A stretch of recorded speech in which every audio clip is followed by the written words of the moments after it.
Bonjour, dans cette vidéo, le début de la leçon sur les équations différentielles, surtout pour ceux qui n'étaient pas là. Alors, définition, exemple.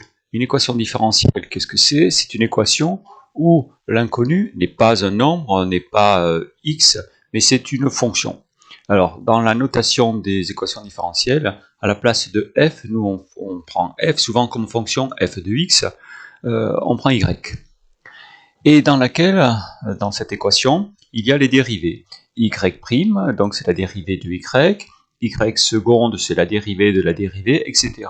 La notation physicienne, c'est d de y sur d de x, ça veut dire la dérivée de y en fonction de x, la dérivée de y en fonction de t, si y est une fonction de t, par exemple du temps, d2, c'est la dérivée numéro 2, à la place de prime prime.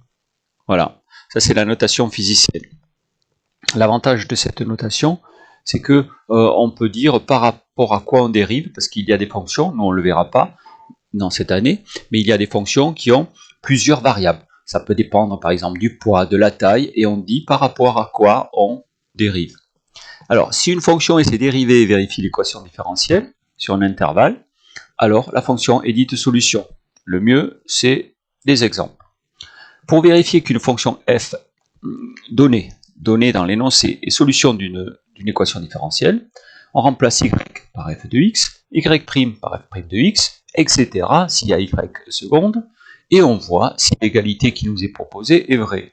Exemple, ça c'est une équation différentielle. Y, c'est une fonction de x. X, c'est x. Par contre, y, c'est une fonction, et y', c'est la dérivée de cette fonction. Alors, on veut montrer que cette fonction-là, elle vérifie ça. Alors, le y, c'est f de x, et le y', c'est f' de x. Donc, il faut dériver x carré. X carré, je dérive, ça fait 2x. Alors maintenant, qu'est-ce que je fais? Je mets 2, y, je le remplace par x carré, 2x carré, moins x, et le y', je le remplace par la dérivée f' de x, 2x. Et quand je calcule, ça fait 2x carré moins 2x carré égale à 0, donc f est bien une solution. Alors, maintenant, vérifiez cette fois que cette fonction-là, 1 sur x, est solution de cette équation différentielle-là. Alors, f de x est 1 sur x, je vais avoir besoin de la dérivée. La dérivée de 1 sur x, c'est moins 1 sur x carré.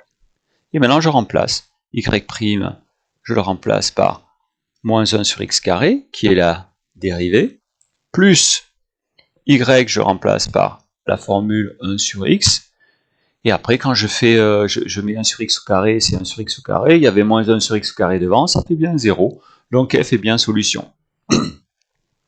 Troisième exemple. Alors, on a une fonction qui est définie avec un sinus, cosinus, et on demande de vérifier quelle est solution de cette équation.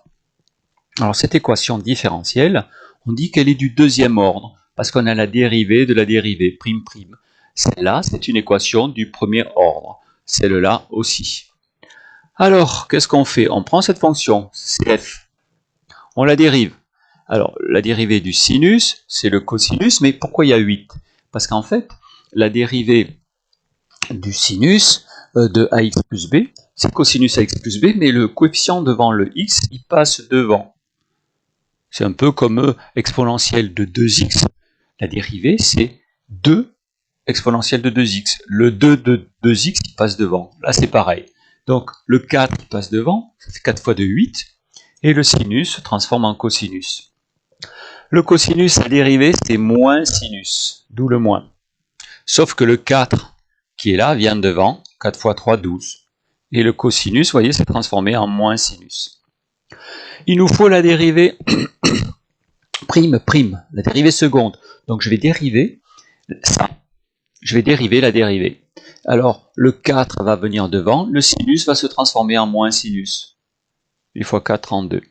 Ici, le sinus va se transformer en cosinus, et le 4 va venir devant, 4 fois 12, 48. Et maintenant je remplace. F seconde y plus 16, f seconde de x plus 16 f de x, Hein, y, je rappelle que c'est f de x. Je remplace ici y' par f seconde, là, plus 16. Attention, 16 entre parenthèses de y, et le y, c'est tout ça. Il ne me reste plus qu'à développer le 16 avec le premier paquet et avec le deuxième, et on s'aperçoit que tout se simplifie, ça fait bien 0, f est bien une solution. Alors jusque-là, on a vu que des équations différentielles où il y avait égal à 0, égal à 0, égal à 0. C'est pas obligé que ce soit toujours égal à 0. Comme on a une fonction qui dépend de x, eh ben on peut avoir un résultat avec x, comme ici 12x. Alors là, vous avez y''', c'est la dérivée numéro 3. Alors, il nous faut la dérivée 1, la dérivée 3, et vous voyez que le y, il n'y est pas. Mais le y, en fait, et on va partir de lui, c'est ça. Alors, ça c'est f de x, donc y', je dérive. Alors bon, vous savez dériver ça. F', je dérive ce que j'ai déjà dérivé. F troisième, je dérive ça. Et j'obtiens 24. Vous voyez que si je dérivais une quatrième fois, ça donnerait 0. Alors, ensuite, moins x carré, x'', je le remplace par 24. Plus 2, entre parenthèses, la dérivée. Pourquoi je sais que c'est la dérivée? Parce qu'il y avait y'. Je calcule tout ça en développant par 2, et hop, les moins 24x carré plus 24x carré, ça s'en va. Et ça fait 12x. Voilà. Elle fait bien solution. Vous avez 4 exemples, et on vous demandera de savoir, de